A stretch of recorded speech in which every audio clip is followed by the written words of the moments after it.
Xin chào, Sen giữa đồng bưng đây. Có ai muốn nghe một câu chuyện nhỏ mà có thể thay đổi cách nghĩ không? Nào, cùng Sen bắt đầu nhé. Cơn mưa lại giăng mắt khắp miền Tây, những hạt nước mơ đang rơi chậm rãi trên mặt sông lấp loáng, đậu nhẹ trên những chiếc lá xanh xanh non mơ mởn. Với những cơn mưa, chỉ cần nghe tiếng, lòng ta tự quay về một nơi xa xăm, nơi ta từng sống, nơi trái tim ta vẫn khắc khoải gọi là nhà. Hồn quê không là chúng của riêng ta, mà là một nhịp đập loạn trong tim. Nó là khoảnh khắc ta thức giấc cùng bình minh, lắng nghe tiếng chim ríu rít, tiếng trâu én ngọ ngoài đồng. Là mùi đất ẩm sau cơn mưa, mùi rơm khô nồng là tiếng phành phạch của những tàu chuối quanh trái bếp. Nó là đôi bàn tay nhăn nheo của ông bà, tảo tần vun đắp nên bao thế hệ. Là những bữa cơm giản dị nhưng ấm nồng với cá kho, canh chua và lời thúc giục nhẹ nhàng: ăn riết đi con. Nó là chuyến đò ngang chậm chậm theo nhịp chèo cua của chị ba hàng xóm, khoan thai đều đặn, không chút vội vàng. Miền Tây quê tôi, nơi mà dòng nước chảy như huyết quản, mảnh đất là da thịt và quê hương chính là tâm hồn. Cuộc sống ở đây chậm rãi sâu lắng, chân thực hơn muôn vàng những hối hả nơi phố thị, những cao ốc chọc trời. Hồn quê vốn dĩ là vậy, là sự kiên nhẫn tuyệt vời của bông sen vươn mình từ bùn lầy, chẳng than vãn, chẳng giành giật, chỉ lặng lẽ vươn lên, nở hoa và tỏa hương. Quê hương dạy ta bài học kiên nhẫn, như các người nông dân chờ đợi, chờ mưa, chờ nắng, chờ cái lúa trổ đồng rồi chín vàng.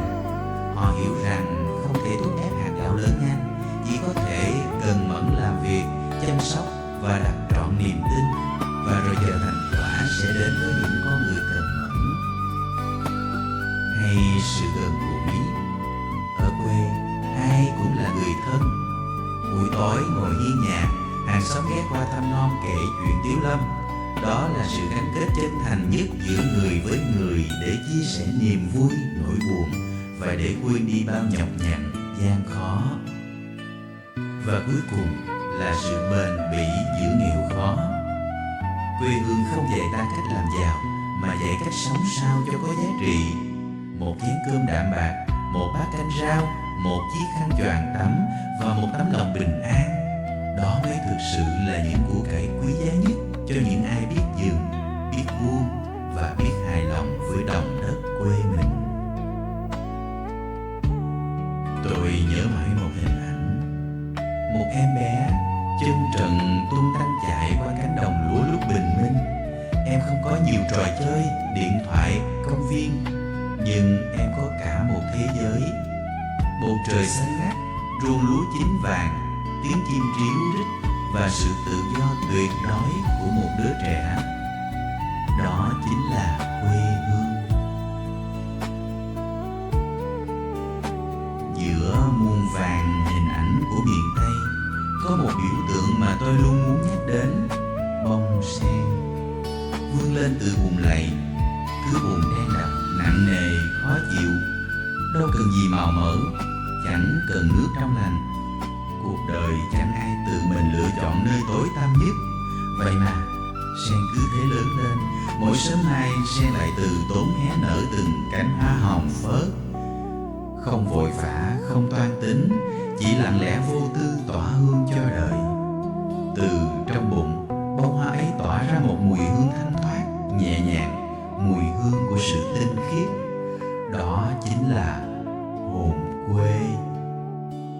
Đó cũng là cốt cách của con người miền Tây. Họ không sống thiện lương để cầu danh hay được khen ngợi. Họ sống đúng như bản chất mình, như cách cha ông đã sinh ra và dạy dỗ con cái. Họ chẳng trông mong thế giới công nhận, chỉ âm thầm bung nở và tỏa sáng như bông sen rạng ngời từ chính bùn lầy. Kệ lắm, tao sống vậy quen rồi. Bông sen không chỉ là một biểu tượng, nó còn là minh chứng cho tình yêu thương của đất nước dành cho những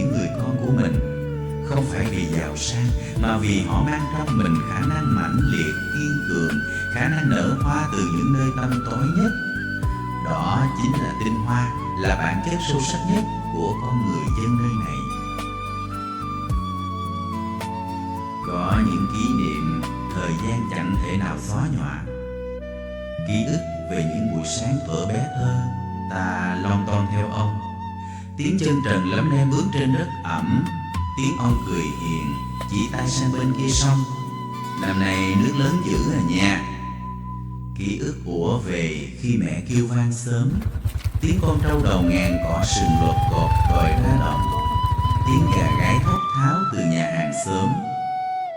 Và rồi khi ta lớn khôn, ta rời xa nơi ấy, ta học hành, làm việc nơi phố thị, xây dựng cuộc sống mới nơi phố thị.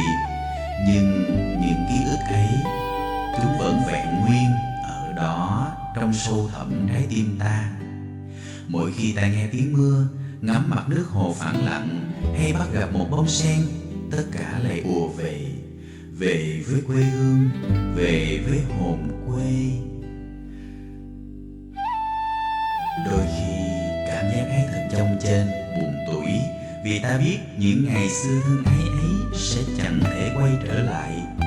Những người thân yêu có thể đã rời xa, nhưng những điều họ dạy ta, những giá trị họ để lại, chúng vẫn sống mãi trong ta, và đó mới là điều quan trọng nhất. Hồn quê không phải là một nơi chốn ta nắm giữ, mà là một phần ta mang theo suốt đời. Nó hiện hữu trong cách ta giúp đỡ người khác mà không một lời toan tính. Nó nằm trong sự kiên nhẫn khi ta chờ đợi những điều tốt đẹp hơn. Nó chính là khả năng mãnh liệt để nở hoa rạng rỡ giữa ngàn vạn khó khăn. Miền Tây với sông nước hiền hòa, đồng lúa mênh mông và những đóa sen tinh khiết sẽ không bao giờ xa cách ta, bởi chúng là một phần của ta, là hồn cốt của ta. Và nếu bạn cũng có một nơi như thế, một miền quê mà mỗi khi nhớ về, trái tim lại thổn thức khôn nguôi, hãy biết rằng đó là một ân phước lớn lao. Đó chính là tài sản quý giá nhất mà một con người có thể sở hữu. Tôi sẽ luôn ở đây cùng bạn nhắc nhớ. Hãy dừng lại một lát, lắng nghe tiếng mưa, ngắm nhìn mặt sông và cảm nhận quê hương của mình, cảm nhận hồn quê.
ơn rất nhiều vì đã xem hết video. Hãy để lại suy nghĩ của bạn trong phần bình luận.